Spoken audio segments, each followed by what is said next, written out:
Morning, সুপ্রভাত।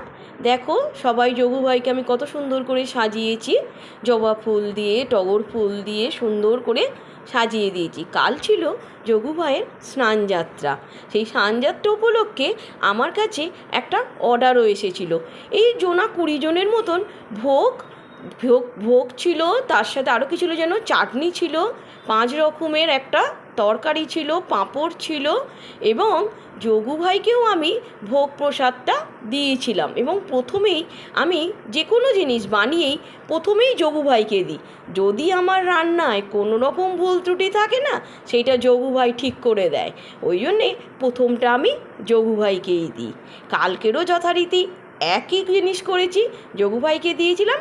এবং পরবর্তীকালে তারা সবাই বলেছে খাবারের টেস্ট ভীষণ ভালো ছিল। সুতরাং যোগু ভাই সবসময় আমার পাশে থাকো ভাই। যোগু ভাই বলে ডেকেছি আমি তোমাকে যখন, তুমি জগৎ দেবতা। জয় জগন্নাথ।